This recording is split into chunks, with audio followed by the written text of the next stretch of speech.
I was finalizing a design project at work when my phone vibrated. The familiar number made my heart race. Emma was calling after 2 years of silence. My fingers trembled as I answered. Her voice sounded distant yet urgent, requesting to meet about something important. I agreed instantly, hoping to see our son Jack. We arranged to meet at our old coffee shop downtown the next day. Before I continue this story, let me know where you are watching from and hit that like and subscribe button to join me for more life experiences. I met Emma at a small art exhibition in Chicago 10 years ago. She stood in front of an abstract painting, tilting her head slightly as she tried to understand it. I offered my interpretation, and she laughed at my unusual perspective. We exchanged numbers and started dating soon after. Our wedding was simple but perfect in my parents' backyard in Minnesota. Colorful autumn leaves created a natural backdrop as we exchanged our vows. My mother Diane cried tears of joy, while my father Robert beamed with pride. Emma looked breathtaking in her ivory dress as she walked toward me with a bouquet of wildflowers. When Jack was born, our lives changed completely. I still remember holding him for the first time, this tiny human with my eyes and Emma knows. Emma was a natural mother, patient and loving. I would rush home from work just to see Jack smile when I walked through the door. We documented every milestone, his first steps across our living room, first words, first day of preschool. Life felt complete in our suburban home with the white picket fence and tire swing in the backyard. I worked as a graphic designer at a growing marketing agency, while Emma taught third grade at a local elementary school. We saved for college, went on annual family vacations, and built a life together piece by piece. Weekends were for camping trips where Jack would collect rocks and insects, excited to show off his treasures. I taught him how to cast a fishing line at the lake near our house, and Emma would pack elaborate picnics with homemade sandwiches and cookies. Every evening we had dinner together at our oak table, sharing stories from our day. Emma would recount amusing anecdotes about her students, while I discussed my latest projects. Jack always had the most exciting tales about playground adventures with his friends. Bedtime routines were sacred, with storytelling being the highlight. Jack would pick a book and Emma and I would take turns reading, adding different voices for each character until he fell asleep. But as years passed, cracks began appearing in our marriage. We started arguing about finances. Emma believed we should save more aggressively for retirement and college, while I wanted to invest in starting my own design studio. Our different approaches to parenting became another source of tension. Emma preferred structure and discipline, whereas I encouraged exploration and learning through mistakes. I began working longer hours to climb the corporate ladder. The agency had dangled a creative director position, and I was determined to secure it. My days stretched into nights as I took on additional projects to prove my worth. Emma felt abandoned, handling household responsibilities and parenting duties alone. She resented my absence during school events and family dinners. Our arguments grew more frequent and intense. We tried to hide our disagreements from Jack, but children are perceptive. I noticed his drawings at school featured separated stick figures labeled Mom and Dad. During one particularly heated argument about my missed parent-teacher conference, Jack covered his ears and ran to his room. That moment haunted me, seeing fear in my son's eyes. We decided on a temporary separation, hoping distance would provide perspective and save our marriage. Emma moved with Jack to her sister Lisa's apartment across town. The house felt eerily quiet without the sound of Jack's laughter or Emma humming in the kitchen. I threw myself into work, thinking success might win back my family. We agreed to meet weekly for counseling, but these sessions often devolved into blame and resentment. 6 months into our separation, Emma blindsided me with divorce papers. The temporary arrangement had solidified her decision that our marriage was beyond repair. She cited irreconcilable differences and requested primary custody of Jack. My world collapsed as I read through the legal document that reduced our decade together to clinical terms and conditions. The custody battle was brutal. Emma portrayed me as a workaholic father with little involvement in Jack's life. Her lawyer presented my late nights at the office and missed school events as evidence of parental negligence. Though I fought hard, the court granted Emma primary custody.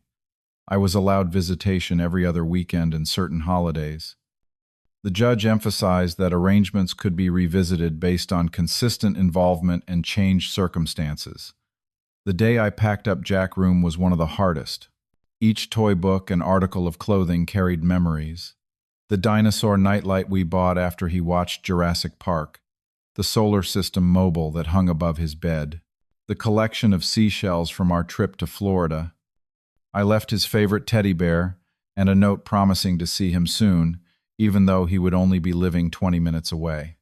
I sold our family home, unable to bear the emptiness of Jack's room and the ghost of our failed marriage. I moved to a small apartment closer to downtown near my office. The two-bedroom unit was modern but soulless compared to our warm family home. I decorated Jack's room for his visits with space-themed wallpaper and a new bunk bed he had been asking for. The kitchen remained mostly unused except for coffee and occasional takeout. Initially, our custody arrangement worked smoothly. Jack spent alternate weekends with me, and we made the most of our limited time together. We visited museums, played at parks, and continued our fishing tradition. I called him every night before bedtime to maintain our connection. Jack adapted to the situation better than expected, though he often asked when I would come home for good. Gradually, Emma began creating obstacles. Soccer practice was suddenly scheduled during my weekends. Jack developed mysterious illnesses right before my visitation time. My phone calls went unanswered with excuses about homework or early bedtimes. The consistent pattern became impossible to ignore. She was systematically reducing my role in our son life. The final blow came when Emma announced they were moving to a different neighborhood for better schools. She provided a new address but changed her phone number. My attempts to maintain regular contact became increasingly difficult. My emails about visitation went unanswered for days, sometimes weeks. When I did manage to see Jack, he seemed withdrawn, guarded in what he shared about his life with Emma. The last time I saw Jack was on his 6th birthday, 2 years ago. I had secured permission to take him to the zoo, his favorite place. He seemed thinner, more serious than the bubbly 5-year-old I remembered. As we watched the elephants, he asked why I did not fight harder to stay with them. That question pierced my heart. Before I could formulate an answer that a 6-year-old could understand, Emma arrived unexpectedly to cut our day short, claiming Jack had developed a fever. After that day, Emma stopped responding altogether. My calls went straight to voicemail. My emails bounced back undelivered. I tried reaching out through mutual friends, but everyone claimed ignorance of their whereabouts. I contacted my lawyer, who sent formal letters demanding adherence to the custody agreement. These legal efforts yielded no results. It was as if Emma and Jack had vanished from my life. I threw myself into my career, finally securing the creative director position. My colleagues became my substitute family, especially Sarah, our talented copywriter, who always brought coffee when I looked particularly exhausted.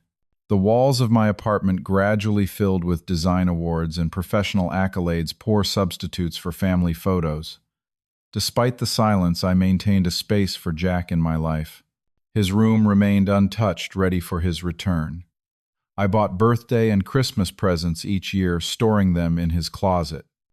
I kept a journal of messages to him, hoping someday he would read them and understand that I never stopped thinking about him. I joined a support group for divorced fathers, navigating similar situations, finding solace in shared experiences. So, when Emma called after 2 years of silence requesting to meet, hope ignited within me. Perhaps Jack had been asking about me. Maybe Emma had reconsidered our arrangement. The possibility of reconnecting with my son overshadowed any apprehension about facing my ex-wife. I arrived at our old coffee shop 30 minutes early, securing our usual corner table by the window. The familiar scent of freshly ground beans and pastries brought back memories of Sunday mornings with Jack coloring at this very table, while Emma and I discussed weekend plans over lattes. I ordered my usual black coffee, noticing the barista was new and did not recognize me as a former regular. Every time the door opened, I looked up expectantly, hoping to see Jack's smiling face alongside Emma. My heart raced when she finally walked in 15 minutes late, but my excitement quickly turned to disappointment. She was alone. No Jack in sight. Emma had changed dramatically. Her once casual style had been replaced by designer clothing and immaculate makeup. Her blonde hair, previously worn in a simple ponytail, was now styled in an elegant bob. Even the way she carried herself seemed different, more calculated, and less spontaneous. She surveyed the cafe before approaching, as if assessing whether anyone might recognize her. Our initial exchange was awkward and strained. We discussed superficial topics like the unusually warm weather and the cafe renovations. When I directly asked about Jack, Emma provided brief, rehearsed responses. Yes, he was doing well in school. Yes, he was still playing soccer. No, he had not come today because he had a play date with friends. Each answer felt like a door closing further on my hopes of reconnection. As our conversation progressed, Emma mentioned Kyle, her new boyfriend. She spoke of him with practiced enthusiasm, emphasizing his successful real estate business and his natural rapport with Jack. Each mention of Kyle's relationship with my son felt like a deliberate jab reminding me of my absence in Jack's life. I gripped my coffee cup tighter, knuckles turning white as I maintained a neutral expression. The real purpose of our meeting became clear when Emma carefully placed her left hand on the table, revealing an ostentatious diamond engagement ring. She and Kyle were planning to marry within the next few months. The news itself was not surprising, but what came next knocked the wind from my lungs. Emma stated firmly that Kyle wanted to adopt Jack legally. They believed it would provide stability and clarity for Jack to have Kyle as his official father. Emma pulled out a folder containing legal documents, pushing them across the table toward me. She wanted me to relinquish my parental rights voluntarily. The coldness with which she presented this request stunned me more than the request itself. When I hesitated, Emma unleashed what felt like rehearsed lines. Jack barely remembered me now. He called Kyle Dad already. The transition would be seamless since I had been absent for so long. Each word twisted like a knife. Then came the final blow, a monetary offer, as if my relationship with my son could be bought and sold. Kyle was prepared to pay a substantial sum if I cooperated with the adoption process. I refused immediately, my voice shaking with barely contained anger. The suggestion that I would sell my connection to Jack was deeply offensive. Emma's expression hardened, all pretense of friendliness disappearing. She reminded me that I had no leverage, that courts favored stability over disruption, and that fighting them would only drain my finances and emotional resources. She gathered her things and left with a warning that their lawyers would be in touch if I insisted on being difficult. The days following our meeting were some of the darkest I had experienced since the divorce. I moved through work like a ghost, missing deadlines and providing subpar designs. Thomas, my boss and longtime mentor, called me into his office to express concern about my declining performance. Despite our friendship, he warned that the company could not carry me if this continued. I promised improvement without revealing the turmoil in my personal life. My phone buzzed with a text from an unknown number. It was Kyle, somehow having obtained my contact information. The message was thinly veiled intimidation, suggesting that a long legal battle would not be in anyone's best interest, especially Jack. He emphasized his financial resources and connections, implying I stood no chance against them. I deleted the message, but could not erase the anxiety it provoked. Desperate for information about my son, I reached out to everyone connected to Emma. Her sister Lisa blocked my number after a curt message stating I should move on. Former mutual friends claimed they had lost touch with Emma or were uncomfortable getting involved. I even drove past Jack's school during lunch hour, hoping to glimpse him on the playground, but was stopped by security for suspicious behavior. Nightmares plagued my limited sleep. In them, Jack called out for me while being pulled away by faceless figures. Other times, he looked at me without recognition, calling another man Dad. I would wake gasping, reaching for a son who was not there. My apartment, once a refuge, became a prison of memories and regrets. A bottle of whiskey became my nightly companion, numbing the pain temporarily, but leaving me more depleted each morning. Sarah noticed my decline first. After a particularly disastrous client presentation, she followed me to my office and closed the door. Instead of judgment, she offered practical advice. Her brother had gone through a similar custody battle, and had found a lawyer who specialized in fathers' rights. She urged me to consult a professional rather than surrendering to despair. Her clarity cut through the fog of my depression. During a weekend visit to my parents, my mother Diane held me as I broke down, finally revealing the full extent of the situation. She was furious on my behalf, but channeled her anger into action, contacting family friends with legal backgrounds for advice. My father, typically stoic, shared his regret at not fighting harder for his relationship with his own father after his parents divorced. Their support strengthened my resolve to fight for Jack. My brother Marcus called from Seattle after hearing about the situation from our parents. He shared a story about his college roommate who had faced a nearly identical scenario. After nearly giving up, his friend had discovered evidence that changed everything in his favor. Marcus emphasized the importance of documentation and investigation, suggesting I might find similar leverage if I dug deeper into Emma and Kyle's situation. The support group I attended became an invaluable resource. Other fathers shared legal strategies, recommended attorneys, and offered emotional support from a place of genuine understanding. One member, David, had successfully regained custody after proving his ex-wife had fabricated allegations to keep him away from his children. His story rekindled hope that justice was possible. I spent evenings researching family law, learning about parental alienation and fathers' rights movements. I discovered that Emma's violation of our custody agreement by denying visitation constituted contempt of court. The more I learned, the more I realized my passivity had enabled her behavior. I began documenting every attempt at contact, saving emails and recording phone calls when legally permissible. Knowledge became my armor against helplessness. At a coffee shop near my office, I bumped into Michael, an old college friend who had become a family law attorney. What started as casual catching up evolved into an impromptu legal consultation. Michael was appalled by Emma's actions, pointing out multiple violations of our divorce decree. He offered to represent me at a reduced rate, his expertise in fathers' rights cases, exactly what I needed.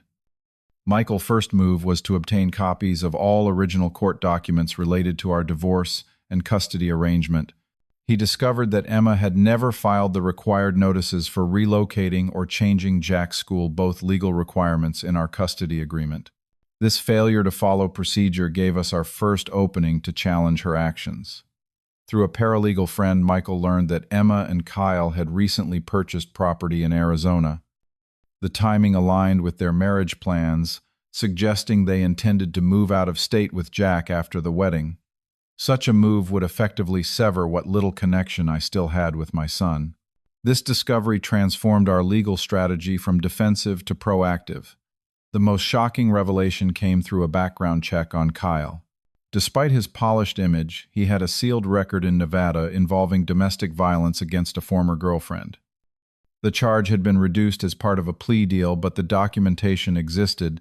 The idea of my son living with someone with a violent past sent ice through my veins. This information became central to our case for reconsidering custody. Michael hired a private investigator who managed to photograph Jack at school. In one heartbreaking image, he was sitting alone on a bench during recess, looking at what appeared to be an old family photo. This visual evidence of his emotional state contradicted Emma. Claims that he had fully adjusted to his new family situation without missing me. The final piece of evidence came unexpectedly. A mutual friend forwarded messages from Emma, not realizing the significance.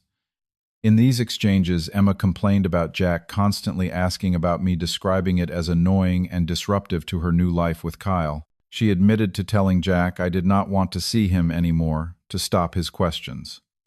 Reading those words, seeing the deliberate lies she had told our son, I felt a rage I had never experienced before. The betrayal was not just of me, but of Jack, right to know his father loved him. With mounting evidence in hand, Michael and I developed a comprehensive legal strategy. We prepared an emergency motion to enforce the original custody agreement and requested a hearing to review the current arrangement. Michael emphasized documenting everything, creating timelines of Emma violations, and gathering character references from colleagues and friends who had witnessed my dedication as a father before Emma interference. My mother, Diane, a retired nurse with substantial savings, offered financial support for the legal battle ahead. My father contacted judge friends for insights into the family court system without directly interfering. Marcus took time off work to help organize evidence and prepare my testimony. This family mobilization reminded me that I was not alone despite the isolation of recent years. Friends and former neighbors wrote letters describing my relationship with Jack before the divorce. Jack, preschool teacher, recalled how I volunteered for every field trip and class activity possible. His pediatrician noted my presence at all major appointments and involvement in healthcare decisions.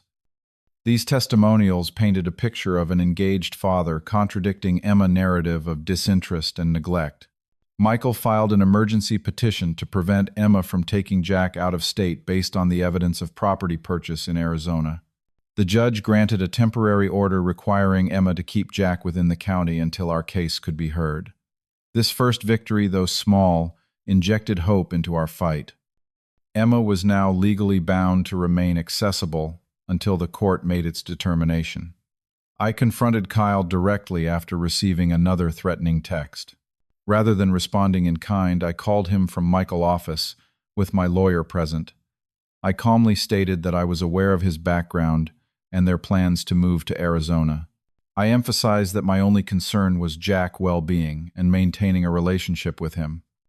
Kyle blustered deflated when he realized I had significant information and legal representation. I sent Emma a formal letter through Michael, requesting immediate resumption of my visitation rights, as outlined in our original agreement. The letter detailed the legal consequences of continued noncompliance and provided dates I was available to see Jack. Though Emma did not respond directly, her lawyer contacted Michael the following day, suggesting they were taking our challenge seriously. The private investigator continued monitoring Emma and Kyle movements, confirming my suspicions about their relocation plans. He observed them visiting moving companies and shipping items to their Arizona property. This surveillance provided crucial evidence for our emergency hearing, demonstrating the immediate risk to my relationship with Jack. I attempted to connect with Jack through his school, sending a letter for his teacher to pass along.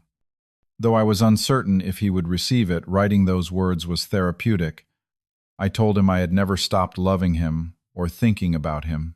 I explained that grown-ups sometimes make mistakes and have disagreements, but that none of that changed how I felt about him.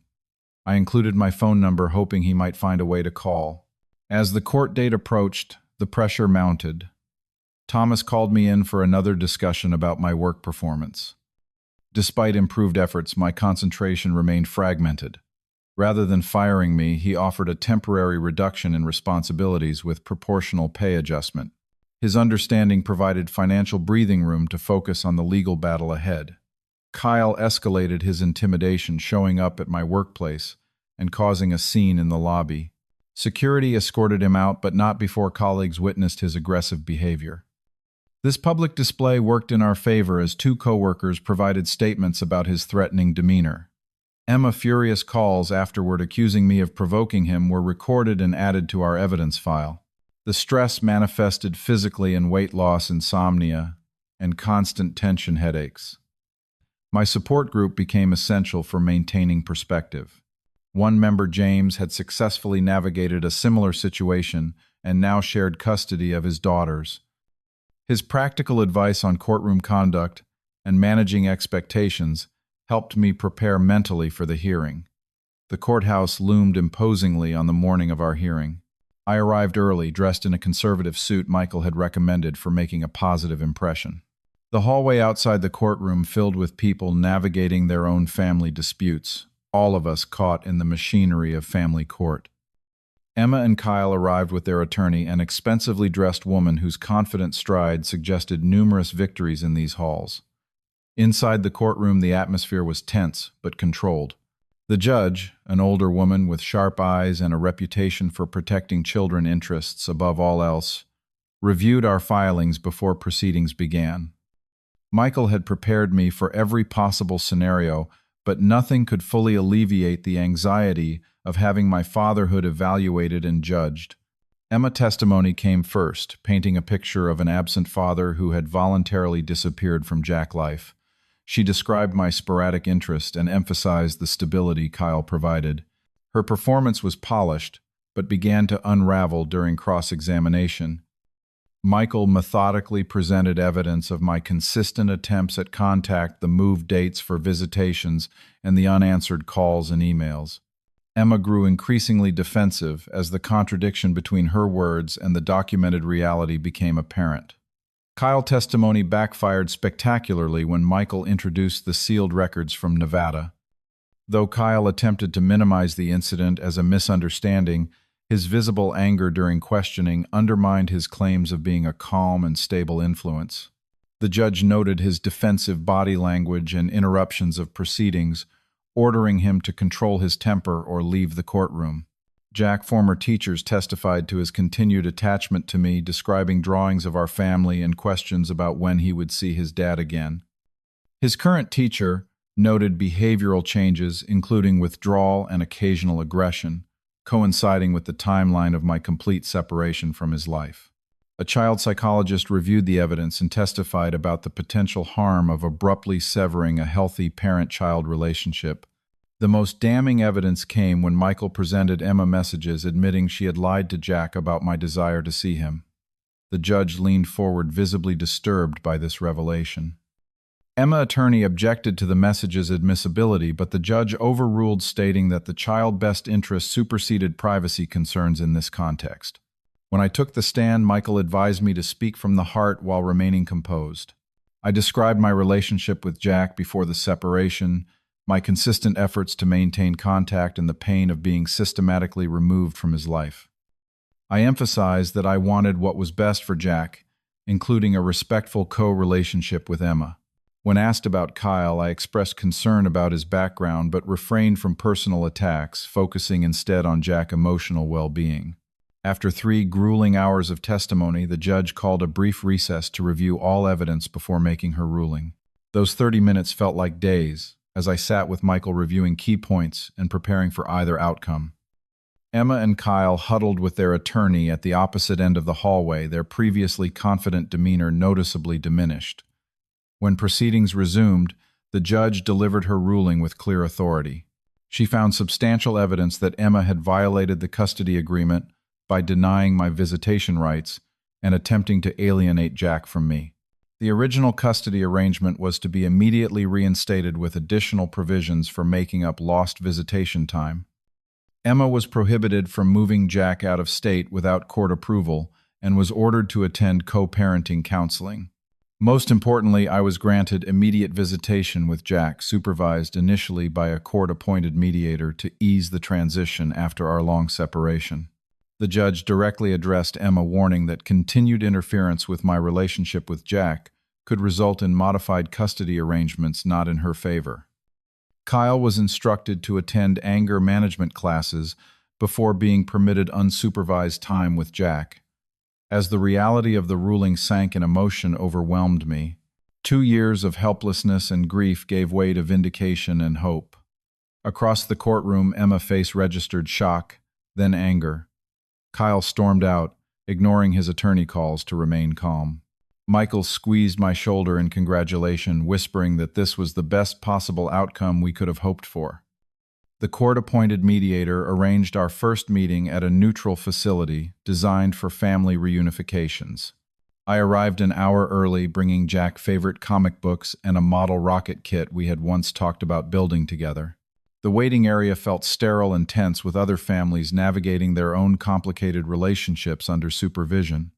When Jack walked in with the mediator, I barely recognized him. At 8 years old, he was taller and leaner than the 6-year-old in my memories. His hair was longer, his face more defined. For a terrifying moment, I feared he would not remember me or would reject the reunion Emma had surely portrayed negatively. Then his eyes widened in recognition, and he ran across the room into my arms, saying the words I had dreamed of hearing for 2 years. "Dad, I missed you so much." Our supervised visit lasted 2 hours that felt simultaneously eternal and fleeting. Jack spoke rapidly, catching me up on school friends and his continued love of space and dinosaurs. He revealed that he had kept all my letters and birthday gifts, hiding them under his mattress when Emma tried to throw them away. Each revelation of Emma attempts to erase me from his life stung, but I focused on Jack's obvious joy at our reunion. Jack showed me a small notebook he had kept hidden, filled with drawings of memories we had shared. Camping trips, baseball games, bedtime stories, all preserved through a child artistic perception. One page showed a stick figure labeled Dad, watching from outside a house where another family sat at dinner. The simple illustration conveyed more about his emotional state than any psychological evaluation could have. Though tempted to disparage Emma and Kyle after learning how they had portrayed me to Jack, I refrained from negative comments. Instead, I redirected conversations when Jack mentioned tension at home, emphasizing that adults sometimes disagree, but that both his mother and I loved him. The mediator later commended this approach, noting in her report that I prioritized Jack's emotional welfare above personal vindication. After the supervised visit, the mediator recommended progressing to regular visitation according to the original custody schedule. Our first unsupervised outing was to Liberty Park, where we had spent countless weekends before the divorce. Jack raced to the rocket-shaped slide that had been his favorite as a younger child, delighted to find he could still enjoy it despite being bigger. We fed ducks at the pond and got ice cream from the same vendor who remarkably remembered us after all this time. With the court's backing, I established a new visitation schedule, seeing Jack every other weekend and Wednesday evenings. I transformed the second bedroom in my apartment into a proper space for Jack with input from him on decorations and furniture. He chose space-themed everything from constellation bedding to rocket ship lamps. Creating this personal space for him symbolized the permanence of my presence in his life going forward. We established new traditions to mark our fresh start. Sunday mornings became our time for fishing at the lake, followed by brunch at a diner that served chocolate chip pancakes. Wednesday evenings were for homework help and science experiments in the kitchen. I attended his soccer games proudly, wearing a team parent shirt and cheering from the sidelines, gradually reintegrating into the community of parents I had been excluded from. Jack's academic performance, which had declined during our separation, began improving within months of our reunion. His teacher noted he was more engaged in class and less prone to behavioral issues. Jack shared that knowing when he would see me next made it easier to focus on school rather than worrying about whether I had forgotten him. This confirmation of the impact of my absence on his development strengthened my commitment to consistent presence. Emma initially resisted the new arrangement, creating scheduling conflicts and sending Jack with incomplete homework on my days. However, the court-mandated co-parenting sessions gradually improved our communication. The therapist helped establish boundaries and protocols for discussing Jack's needs without reopening emotional wounds from our marriage. Emma's reluctant cooperation evolved into grudging respect for the positive changes in Jack since our reunion. Kyle's presence diminished in Jack's life as his relationship with Emma deteriorated. Jack mentioned arguments between them about the court case and financial strain. Within 6 months, Kyle had moved out his dreams of instant fatherhood through adoption, replaced by the reality of complex family dynamics. Emma never directly acknowledged their separation, but Kyle stopped appearing at drop-offs and pickups, and his belongings vanished from Emma's home. My own healing process paralleled Jack's adjustment to our new normal. With renewed purpose, my work performance improved dramatically. Thomas recognized this change, assigning me to lead our agency pitch for a major new client. The successful presentation resulted in both a significant account for the company and a performance bonus that helped stabilize my finances after the costly legal battle. I reduced my alcohol consumption, replacing the numbing escape with healthier coping mechanisms. Morning runs cleared my head before work, and weekend hikes with Jack provided both exercise and bonding time. I attended therapy to process the trauma of nearly losing my son and to develop better co-parenting strategies. These changes reflected outwardly, with friends commenting on my improved appearance and energy. My experience inspired me to volunteer with a nonprofit supporting fathers seeking fair custody arrangements. Twice monthly, I shared my story with men facing similar challenges, offering practical advice about documentation and legal options. This community service provided perspective on my own journey and transformed my painful experience into a resource for others. Several fathers reached out later to share their own custody victories, crediting my guidance as a turning point. Sarah, who had supported me through the darkest period, became a valued friend rather than a potential romantic interest.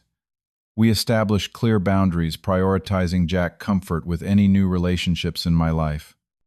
Sarah occasionally joined us for movie nights or park outings, developing her own friendship with Jack based on their shared love of art and comic books. Her presence demonstrated healthy adult relationships to Jack without complicating his adjustment to our new family structure. My parents, Diane and Robert, reveled in their renewed relationship with their grandson. Jack spent part of his summer vacation at their home in Minnesota, fishing with my father and baking with my mother. They created photo albums documenting these new memories alongside preserved photos from his early childhood, providing Jack with tangible evidence of his family history and continued connections. Emma gradually acknowledged the positive impact of my presence in Jack's life. During a parent-teacher conference we both attended, she admitted that Jack's behavioral issues had significantly decreased since our reunification. Though not a direct apology for her attempts to remove me from his life, this acknowledgement represented progress in our co-parenting relationship. The most significant development came unexpectedly during a routine pickup. Emma asked to speak privately while Jack gathered his things. She confessed that Kyle pressure had driven her actions, that his insistence on adoption had seemed the easiest path forward. Without directly accepting responsibility, she expressed something approaching regret for the pain caused. This conversation marked a turning point in our ability to communicate about Jack's needs without hostility. As Jack approached his 9th birthday, we planned a celebration that accommodated his dual family life. Emma agreed to a joint party at a neutral location, allowing Jack to enjoy both sets of relatives and friends simultaneously. The preparation required multiple civil conversations between Emma and me, each one rebuilding a small measure of the trust destroyed during our legal battle. For his gift, I restored the bicycle we had bought together before the separation, upgrading it to match his current height and adding the basket he had always wanted for collecting treasures on our rides. Jack's reaction to this connection between his past and present life was worth every difficult moment of the preceding years. During the party, Jack blew out his candles with unusual seriousness. When asked what he had wished for, he hesitated before admitting he had wished for his parents to stop being angry with each other. The innocence of this desire, prioritizing family harmony over material gifts, touched everyone present. Emma and I exchanged glances, silently acknowledging our responsibility to fulfill this wish as best we could. In quiet moments when Jack sleeps during his weekends with me, I reflect on how close I came to losing him forever. The legal victory means nothing compared to the ordinary moments we now share, helping with multiplication tables, teaching him to cook scrambled eggs, listening to his increasingly sophisticated thoughts about the universe. I understand now that fatherhood is not a right to be defended, but a relationship to be nurtured daily. I recognize that our family will never match the conventional image I once held. We are separated parents working toward respectful cooperation, not a reunited couple. Jack will continue navigating between two homes, adapting to changes in both households. Yet within this imperfect arrangement, he knows with certainty that he is loved unconditionally and that neither parent will disappear from his life again. My commitment to Jack transcends any lingering resentment toward Emma. When he graduates, marries, or becomes a parent himself, someday we will both be present, setting aside past conflicts to celebrate his milestones. This perspective transforms our fractured family into something new and functional, defined not by what was lost, but by what remains our shared love for our son. What does family mean in your life? Has it changed over time like mine has? Share your thoughts in the comments below and let me know if my story resonated with you. If you found value in hearing about my journey with Jack, please like this video and subscribe to the channel for more real-life experiences. Thank you for listening, and remember that sometimes our greatest strength comes from fighting for the relationships that truly matter, even when the odds seem impossible.